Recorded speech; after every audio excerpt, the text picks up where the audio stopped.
Joining us, we are slowly returning to the movie theaters. For many of us, a drive past the fancy marquees was as close as we got to the big screens. Those old marquees have always fascinated our own Craig Wirth. There have been different stars with their names on the lights over the years, but many of those marquees go back nearly hundreds of years, and there are worth watching tonight. It was magic.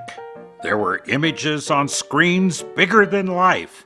The movies were here, although silent, such as this 1927 movie, Seventh Heaven, directed by Utah's own Oscar winner, Frank Borzage. Our movies changed America. They played in palaces, but the luxurious interiors were not enough, not even the fancy candy counters or the uniformed ushers. They needed something more. Behold the invention of the marquee. American streets were never the same. Nor was the business for local sign maker of the era, Thomas Young. His son and former Yesco president, Tom Jr., remembers watching his father put up marquees up and down Utah's streets. Like the shows, they were no longer silent about advertising.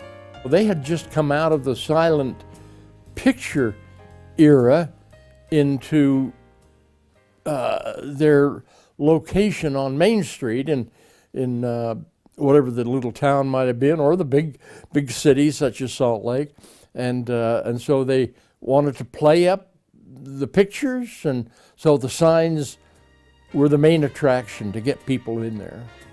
And my goodness, you couldn't miss the signs. They certainly did tempt you to spend your quarter.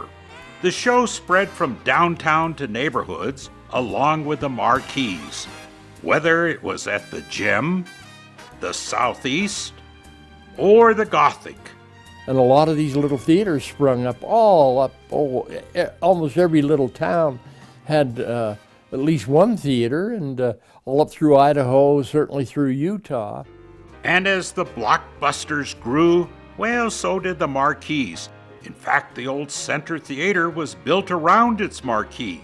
It lit up downtown Salt Lake City for decades. The marquees became news. The Paramount boasts brilliant marquee, 66,000 watts of power, over 5 miles of wire. The Orpheum plans a new marquee, and work starts on giant Roxy sign, another light in the entertainment sky. Probably the biggest was the Villa at 30th South and Highland Drive. Thousands of feet of neon and 2,400 light bulbs, all to announce the Prince of Foxes would open up the $350,000 show house. And the stakes kept growing, all the way to the bountiful Motor View's bulletin marquee on Highway 91. All from that image that lit up the screen, that bit of magic. Sure, it was not only having the name on the screen, it was having the name in lights that made the difference. Yes, the 30s, the 40s, and the 50s, a fancy marquee. That was the way to say Hollywood had come to your hometown. And all for 25 cents. Craig Wirth, ABC 4 News. 25 cents. Wow. By the way, Craig tells me there has been a change in the marquees. LED and other tube lights have now replaced a lot of the neon glass tubes made famous in the 1950s. Now, let's get a check